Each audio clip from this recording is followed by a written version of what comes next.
un instante y repasar esos porcentajes. Un 17% dice la sigo atentamente. Hay un porcentaje importante, 4 de 10 dice que a veces las mira. Es casi marginal los que cree que son imprescindibles, no llegan a 3%, y no les cree casi un 40%. ¿Qué lectura haces de esto, Eduardo? Buenas tardes. Bueno, buenas tardes. Lo primero, 6 de cada 10 sí le creen, ¿no? 6 de cada 10 sí La les sigue, cree. se fija o son imprescindibles. O sea, podemos mirarlo como querramos. Sí, Podemos ir por el lado negativo o el lado positivo. Ley de lemas, decís vos. ¿No? Bueno, a veces se fija. No es que la siga atentamente, ¿no? La siga atentamente en 17. Igual la primera lectura tendría que ser qué es esta encuesta, cuál es la muestra, es de Bueno. Twitter, ¿no? Es verdad. Ese método. Sí, convengamos que no es nada representativa, digamos. Lleva unas horas y todos Es los un que disparador entran... de conversación. Es solo en Twitter, exacto. No es representativa, es solo un termómetro. Pero ¿qué lectura hacías vos? No, bueno, eso es, a ver, primero, creerle o no a las encuestas también es una discusión en sí mismo. ¿Qué es creerle a una encuesta? Es creerle a quienes las hacen, a quienes las difunden, ¿A quienes contestan en la encuesta? o a la técnica. Claro, ¿no? también. Bueno, la técnica en sí no tiene mayores discusiones, es decir, está aprobada y yo siempre pongo el mismo ejemplo porque cada vez que empiezan los cuestionamientos a las encuestas, siempre no, porque fíjate lo que pasó y son los mismos ejemplos siempre, ¿no? Son 5 o 6 ejemplos y bueno, ¿y qué pasó en los otros 200 casos? Claro. Bueno, los 200 se toman casos, los casos donde le erraron y se subrayan eso. claro, entonces, en general, la encuesta como técnica está aprobada, se usa para todo. A ver, cuando hablamos de desocupación, estamos hablando de una encuesta que mide la desocupación. Es decir, el tema de las encuestas electorales pasa, bueno, qué es lo que se mide, cómo se mide, quién lo mide, qué preguntas se hicieron, cuál fue la muestra, es decir, todas las cuestiones técnicas que hacen a poder identificar qué es lo que se está presentando. Bien. Y ahí pasa un poco más la discusión, si se quiere. Quiero preguntarte qué grado de conocimiento entendés tú. De hecho, han hecho alguna encuesta a propósito de eso. ¿Cuánta gente está al tanto que el 27 de junio son elecciones internas, que no son obligatorias? ¿Dónde tiene que ir a votar? ¿Está medido eso? Bueno, hay distintas mediciones sobre el punto. La primera es la de la fecha, que es el 30 de junio. Lo dije para ver si Para ver si estabas estaba atento.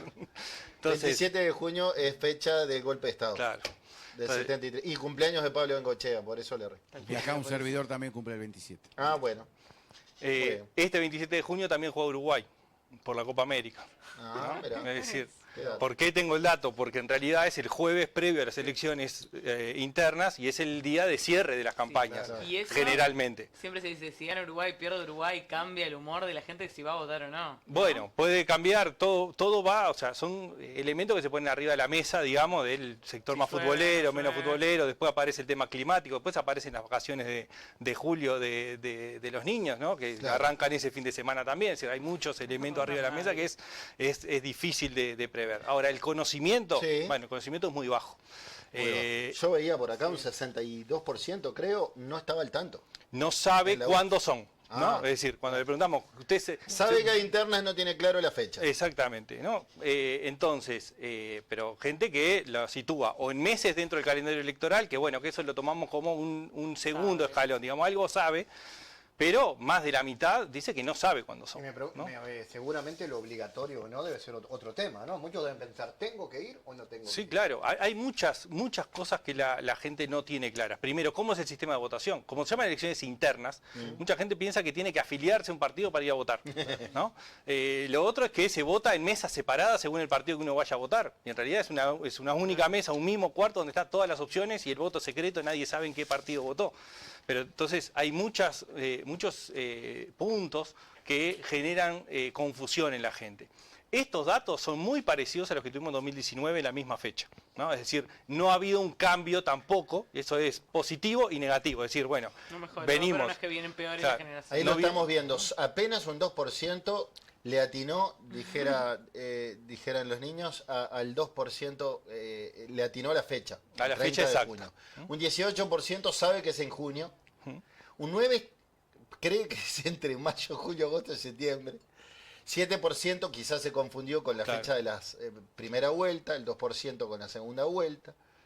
Qué bárbaro. Y casi un 60% no opinó. Sí. Fíjense que en Uruguay no hay, por lo menos en esta oportunidad tampoco, no hay una campaña, por ejemplo, de la Corte Electoral de información para la gente, que es muy importante. Miren, Sí. ahora en Europa hay elecciones parlamentarias en los 27 países de la Unión Europea, que tampoco son obligatorias, pero hay una campaña en todos los países de Europa permanentemente recordándole a la gente. El 27 de junio hay elecciones del Parlamento Europeo.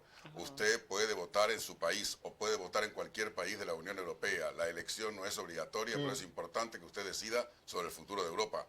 Porque también se registraba en Europa que la gente tampoco sabía cuál era. Y genera conciencia Y cívica ahí también. empieza a generarse un poco. Recuerde, el 30 de octubre Claro. hay elecciones. Es saludable porque genera conciencia cívica, ¿no? Sí, pero incluso uno repasa los propios discursos o notas, entrevistas sí. de los propios candidatos que están interesados en que la gente vaya a votar y nunca hablan de la fecha. Sí, Nunca es informan verdad, a es la verdad. gente cuándo son, ¿no? Es Es decir, cierto. no solamente No se habla se habla de, es como un dato que Casi está dado. que se diera ¿no? por sentado. ¿No? Y bueno, eso tiene mucho que ver también con los entornos políticos. Es decir, uno está permanentemente adentro del entorno político y entonces piensa que todo el mundo está hablando de lo que uno está hablando. Claro, ¿no? claro. Acá Uno que está en un microclima cree que todas las demás. Sí. Vayamos a las encuestas por partido hasta la fecha que ustedes han realizado encuestas. Sondeos de opinión. Acá solemos decir, y lo debatimos en el panel diariamente, que hay dos candidatos casi que están puestos en el balotaje. Álvaro Delgado por el Partido Nacional y Yamandu Orsi en el Frente Amplio. Y los demás compiten por la galería. Que quizás la interna frentista puede estar un poco más peleada, que Cose le puede pelear a Yamandu Orsi y dar el batacazo, pero que la interna blanca está laudada y el candidato colorado no va a llegar a una segunda vuelta. ¿Cuánto de esto que acabo de comentar ustedes lo tienen confirmado en sus encuestas? Bueno, confirmado nada, ¿no? Bueno, porque falta me mucho, refiero pero sí, a que las mediciones de ustedes ilustran esto que acabo de decir. sí, sí. Sin duda la interna blanca, además por un movimiento que se dio en el último, digamos, de fin de año al arranque de muestra que la brecha entre Delgado y Raffo se amplió. Se ¿no? amplió. Se amplió en forma importante. ¿De Eso qué tiene... porcentajes hablamos? Y bueno, estamos hablando de 59 a 21, ¿no? Es decir, es una distancia muy considerable y que de hecho se está poniendo hasta en discusión la forma de conformar la fórmula presidencial, ¿no? Es decir, Si necesariamente Raffo tendría que ser la Exacto. compañera de fórmula de Delgado. porque hay como una regla no escrita en la política que dice que el que gana duplicando al segundo tiene el derecho de elegir por dónde va esa conformación de la fórmula. Y de hecho hay varios ejemplos. O sea, Bordaberry en las dos instancias que fue candidato presidencial no llevó a quien compitió con él en la fórmula. Sí, también después se criticó, ¿no? Quiero decir, a la interna del Partido Colorado se reconoció que había sido un error. Por ejemplo, creo que era Coutinho, era el compañero de fórmula de Bordaberry, y no haber contemplado otra ala del Partido Colorado para sumar más votos después en la nacional. No, sin dudas. Y el Partido Nacional ha sido generalmente a una fórmula que nuclea a las distintas alas. El tema que hoy el Partido Nacional hoy no está teniendo dos alas fuertes compitiendo, sino que hay una que es hegemónica y que hay otras que compiten en minoría, ¿no? Y hay que ver, bueno, si finalmente Sartori está compitiendo o no. Estoy viendo la encuesta de ustedes, recordame de qué fecha, pero Gandini tiene un 8% empatado con Sartori, que no se ha candidateado. Sartori nunca hizo explícita su precandidatura, sin embargo, vota tan bien como Gandini, que está haciendo campaña, recorriendo. Esto digamos, tiene una lectura, es significativo. No, también, ¿no? sin dudas, la imagen de Sartori no era que existía, ¿no? Claramente ha tenido una afectación en su imagen, pero hay un público donde él despierta afinidades, Sí. y ese público es relativamente importante. O sea, puede estar terciando en una interna, puede estar compitiendo, no al primer lugar, pero sí compitiendo por un margen importante. Y a en la quien, interna. Sartori le declare su apoyo, le va a dar un espaldarazo importante, ¿no? Bueno. Delgado no lo precisa, pero si termina apoyando a Raffo, eventualmente Raffo crecería, ahí vemos los porcentajes. Sí. Puede fortalecerlo. Ahí hay un factor que es clave, que es lo primero que hablamos, y es que el voto es voluntario. Y hay gente que puede ir a votar porque está determinada candidatura, pero si no está en el menú, no tiene los mismos incentivos para ir a votar, por más que esa candidatura apoye a otra, De ¿no? acuerdo. Entonces, no se traslada matemáticamente ese apoyo porque en realidad no está en la oferta, lo que está haciendo es un apoyo. Y la propia forma en la que Sartori ha desarrollado la actividad política ha sido personalista, es decir, es su figura, no es un grupo de políticos que tiene una trayectoria que se mueve hacia un lado, sino que es una decisión personal. Bien. Y la decisión personal no necesariamente lleva a que haya un traslado en el comportamiento. Bien. Veo que Figliola tiene aproximadamente un 1%, va a estar contento porque se lo menciona, se enoja si no lo menciona. Falta Roxana Corabrán. Sí, no estaba todavía en No ese estaba en ese todavía. momento Bien. porque esto es de fin de febrero. Bien, vamos a la interna del Frente, ya voy, Fer.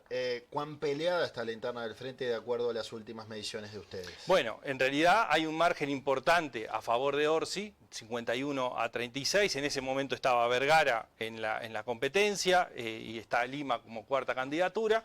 Es un escenario que cambió, ¿no? Cambió porque la oferta electoral ya no es la misma. Tenemos 3 candidaturas en lugar de 4.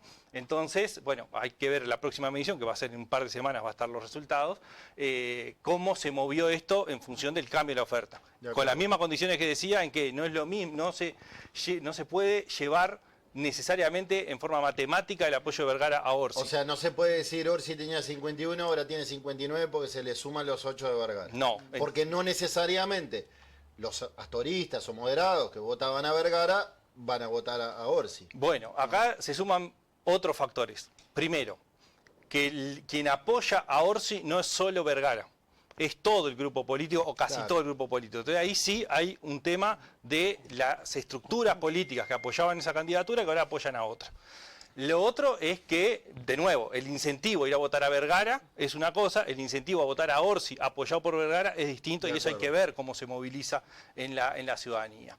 Lo otro es que también, mientras va sucediendo esto, también se mueve COSE, también se mueve Lima, es decir, aparecen en la propia actividad política distintos acontecimientos, hay actos conjuntos, hay actos individuales, Sí. hay alianzas departamentales, bueno, todo eso va moviendo lentamente. Ahora, lo que hemos visto en distintos escenarios es que en esta elección en particular, en el Frente Amplio, es importante cuánta gente vaya a votar. Bien. Ese es un factor que puede hacer que la interna sea más competitiva o menos competitiva en función de cuánta gente vaya a votar. O sea, que pesen los aparatos, como se habla políticamente en la micropolítica, ¿no? Sí. Los partidos que tienen peso, le damos MPP o Partido Comunista, tal vez. Sí, son como, digamos, es la base, y esa base pesa más cuanto menos gente fuera de esa base esté, ¿no? Es decir, si nosotros tenemos la última elección interna del Frente Amplio, que no es este tipo Sí, de interna, ¿no? sí. La que eligió a Fernando Pereira de presidente, tenemos los pesos de esos aparatos funcionando, Claro. ¿no? Que son similares. Entonces, ¿cuánto por fuera de esos 130.000 que fueron a votar en esa interna de elección de autoridades, cuánto se aleja de esos 130.000? Va variando el perfil del electorado, y eso tiene una incidencia en el comportamiento electoral. Antes de ampliar el panel, terminemos el repaso. Me falta el Partido Colorado. 8 candidaturas, eran 8, se bajó Subía, seguramente lo tengas en las mediciones a Subía, ahora se suma Ojeda, hay un rum de que puede bajarse Tabaré Viera. Recién hablábamos antes de empezar el programa que aparentemente no, que Sanguinetti le habría dicho a no seguir hasta el final. ¿Cuán peleada está la cosa en el Partido Colorado? Bueno, ahí tenemos, y esto de las creencias o no en las encuestas, volvemos a lo anterior. ¿Por qué? Tenemos un problema técnico para poder medir la interna del Partido Colorado. Y el problema técnico es la cantidad de casos que podemos recoger en una encuesta de personas que voten al Partido Colorado. Y acá no solamente se suma la limitación técnica en cuanto a qué cantidad de casos tengo, sino cómo es la oferta electoral. Como hay una dispersión muy grande de candidatos, donde no hay uno que esté claramente despegado del resto, la limitación técnica nos lleva a decidir, por el momento, por lo menos, no presentar los datos de la interna colorada. ¿Por qué?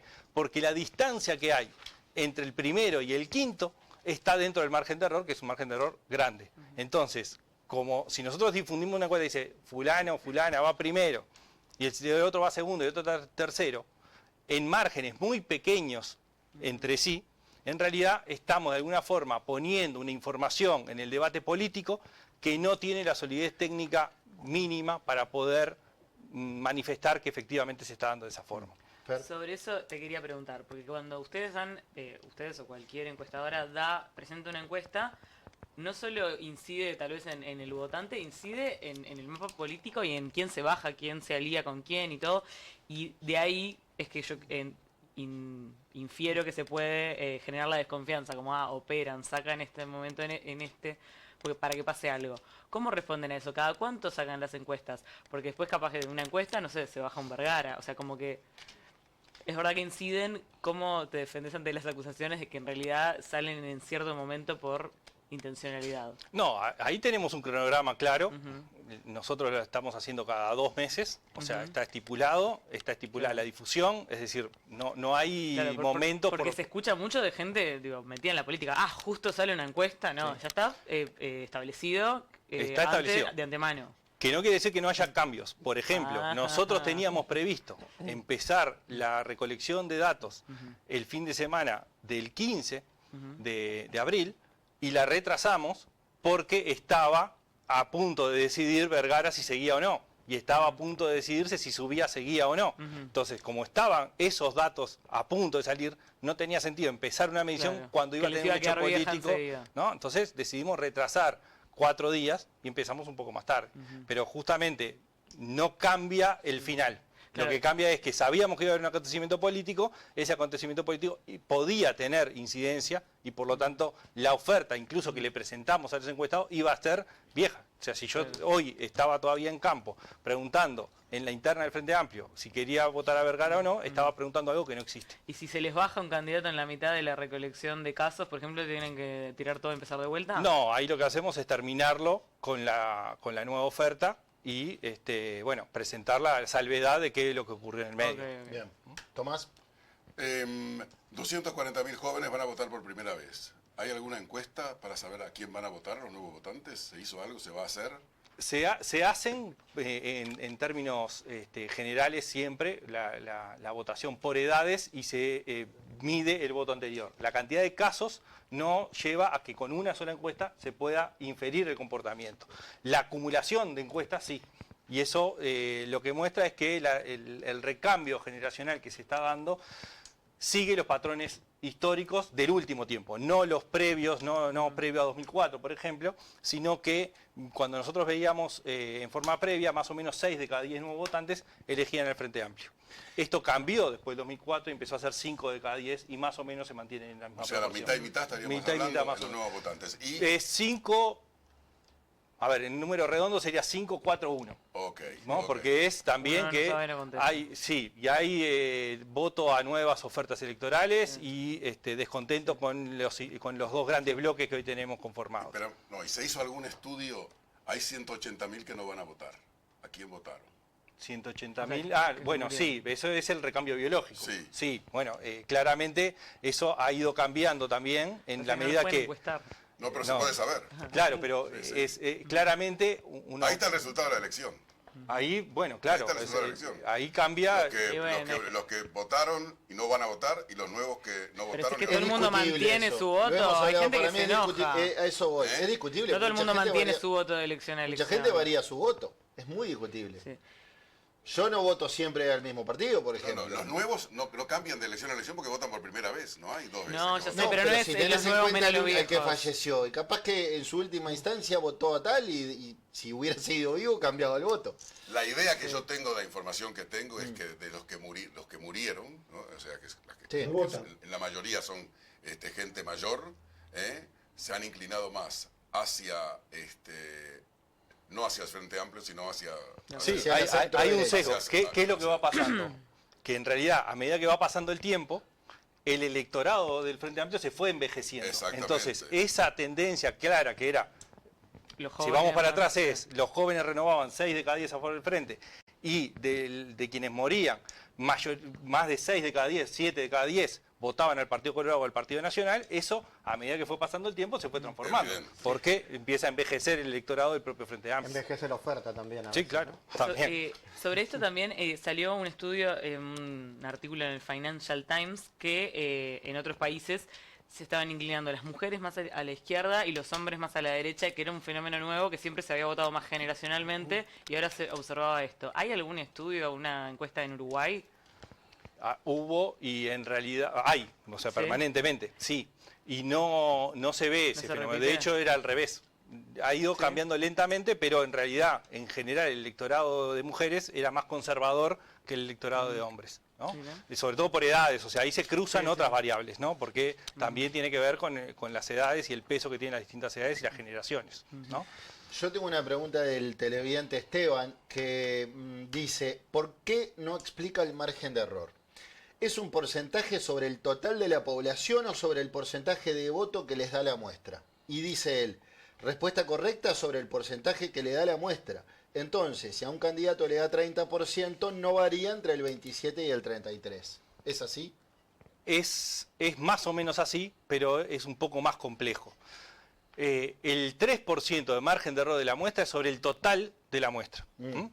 Pero es bajo el supuesto de una distribución de 50 y 50. Es decir, cuando el número está cercano al 50%, el margen de error es del 3. Cuando nos alejamos del 50%, el margen de error cae. O va del 50 hacia arriba o del 50 hacia abajo, el margen de error empieza a ser más chico. Para poner un ejemplo bien burdo, digamos. Si alguien tiene el 2%, el margen de error no es más o menos 3, no es 5 o menos 1. ¿No? Es decir, el margen de error se aplica en forma, digamos, en cada uno de los puntos, ¿no? Porque cada porcentaje, cada punto porcentual es un punto dentro de la escala. Cada punto tiene un margen de error asignado estadísticamente. Distinto es cuando estamos hablando de la interna. La interna no es un 3%. La interna del Frente Amplio puede tener un 5%, pero el 5 es cuando está cerca del 50%. Cuando está cerca del 20% es un 3%, y cuando está más cerca del 10% es un 2,5%. Es decir, el margen de error no es un número fijo, pero se aplica a cada punto y no es siempre el 3, ¿no? Es decir, el 3 es cuando estamos cerca del 50 y en el total de la muestra. 3 con 3. ¿Cómo técnicamente, cómo se hace la encuesta? Porque lo teníamos al Turco Audal a Washington Audal hace unos días acá, y él decía algo que es muy fácilmente comprobable. Hoy los jóvenes no atienden una llamada, un número que desconocen, ¿no? No es como en nuestra época antes del celular, que llamabas y no conocías, si atendía y preguntabas quién es. Hoy les da pavor un número desconocido. Entonces, mandan un mensaje a números aleatorios, se presentan, dicen que es por una encuesta, llaman directamente, lo hacen por mail, ¿cómo es? Bueno, En la calle, dime tú. es un gran desafío de los últimos 20 años, 20, 25 años de la técnica de recolección de información. Si nosotros miramos, durante 60 años no hubo cambios. 60 años de construcción de encuestas de opinión pública, las encuestas eran cara a cara, las que funcionaban, eran cara a cara, se hacían de determinada forma. Puerta a puerta también. Sí. O sea, era recorrer y se relevaba el dato. Bueno, hubo cambios desde el punto de vista tecnológico, hubo cambios desde el punto de vista social, o sea, la gente está menos en la casa que lo que estaba hace 40 años, ¿no? Bueno, entonces, esto fue mutando muy rápidamente y vamos adaptándonos a medida que va transformándose la sociedad. Es decir, de alguna forma nosotros buscamos la mejor forma para llegar a una muestra representativa. Hoy en día lo que prima es la encuesta a telefonía celular en forma aleatoria mediante llamada telefónica de un humano a un humano, ¿no? Es decir, no es Y si computarizado. no atiende, entonces no hay encuestas. Si no atiende, no hay encuesta y se llama a otro. Es decir, lo que se va buscando es números aleatorios, que alguien atienda efectivamente, y bueno, sin dudas es un problema Claro. que la gente atienda. Es mucho mayor la tasa de no respuesta que tenemos hoy que la que había 20 años Y eso en cualquier responde técnica. a un cambio generacional, ¿no? Un cambio de actitud generacional. Sí, A claro. lo que decía yo, los jóvenes no les gusta que los llamen por teléfono, lo sienten invasivo. Sí, es así, se enoja. Sí, Yo he tenido discusiones importantes a propósito de esto porque me dicen, no, pero no sé quién es. Y pregunta quién es, llamá y pregunta quién es. Pero una Bueno. cosa es si estás debiendo plata, no querés que te cobren, si no, no sé. Bueno, pero en el periodismo también cambió. En el periodismo hoy se hace una forma Sí, distinta a la sí, que se sí, hacía sí. antes. Hoy ¿no? tenés que mandar un mensaje, te puedo llamar dentro de cuánto te puedo... ¿Sí? ¿No? O sea, absolutamente. bueno, eso que cambió en la vida cotidiana del periodismo, cambió también en la forma de poder acceder a la gente. Después están las encuestas online, que era como, bueno, tenemos la solución a los jóvenes, y en realidad el paso del tiempo nos demostró que no era la solución para captar jóvenes tampoco, porque tampoco tienen ganas de entrar a contestar una encuesta online. Entonces, es un desafío, y lo que buscamos permanentemente es cumplir, manteniendo la aleatoriedad, Sí. cumplir con mínimos de cuotas por tramos etarios, por área geográfica, por sexo, es decir, vamos buscando la forma en que la muestra termine siendo representativa de cómo se distribuye la población en distintas variables. ¿Qué opinás, teniendo mucha experiencia sobre el terreno político, que haya unos 30 precandidatos y 23, 24 partidos, récord absoluto para la Corte Electoral? ¿Esto es bueno? ¿Esto es malo? ¿No cambia?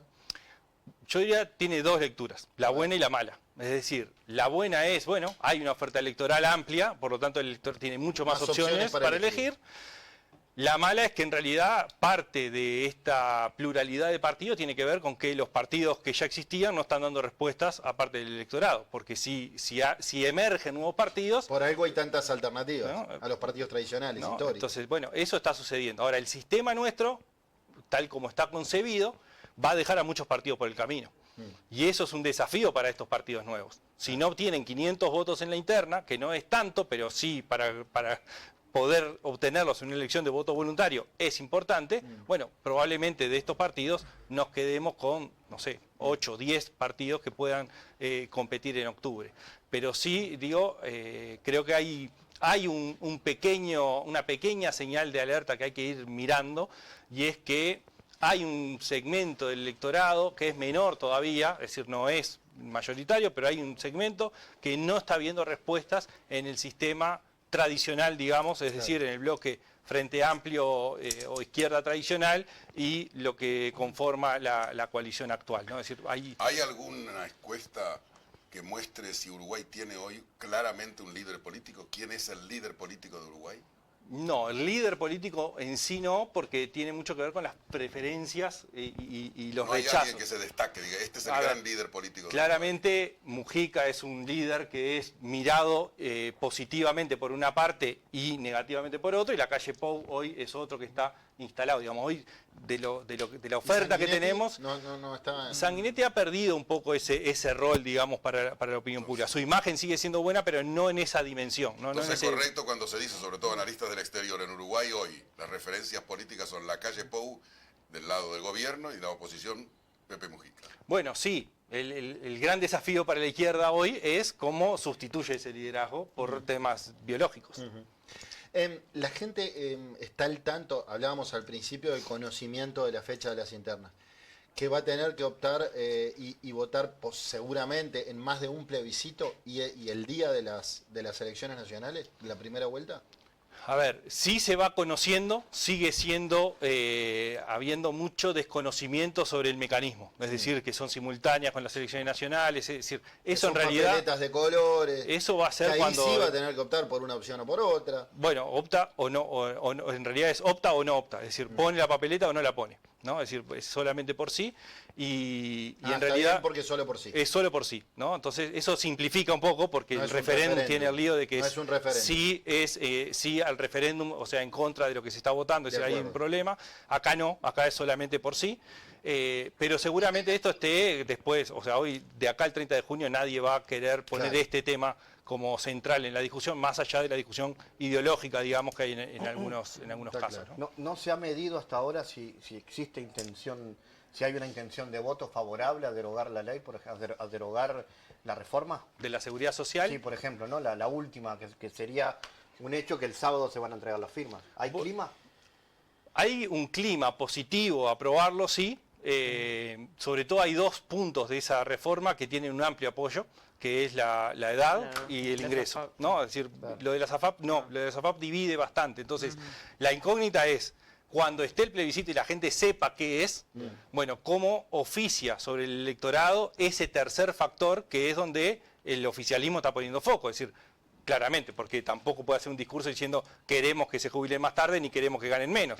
Es mucho más fácil poner el foco en la SAFAP, que además genera discusión o división dentro del electorado. Entonces, hay una primera señal positiva hacia el plebiscito, pero falta todavía toda la campaña y el posicionamiento claro de todo el segmento político, incluso dentro del propio Frente Amplio, en caso que se aprueben las firmas y se active el mecanismo de plebiscito, cómo lleva adelante el posicionamiento. ¿Los allanamientos nocturnos? Ese tiene un apoyo importante, sí, ese tiene un apoyo, es muy probable que salga.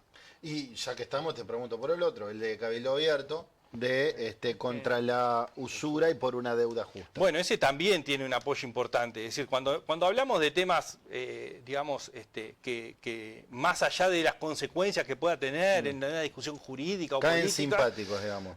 caen soluciones a problemas, ¿no? Bueno, ¿cuál es el problema? Jubilaciones bajas, la edad en que me jubilo, el tema de seguridad o temas de las deudas, bueno, caen inicialmente simpáticos. Lo que hay que ver, y esto es más para estudiarlo bien sobre el final, es si esa postura positiva se traslada finalmente en depositar la papeleta por el sí, que de hecho, en realidad, los plebiscitos que hemos tenido últimamente no han salido, ¿no? Y incluso teniendo apoyos de opinión pública previos más favorables que lo que terminaron votando. Muy bien. Magíster Eduardo Botinelli, director de Factum, gracias por esta charla, Mujadores. Muchas gracias a ustedes.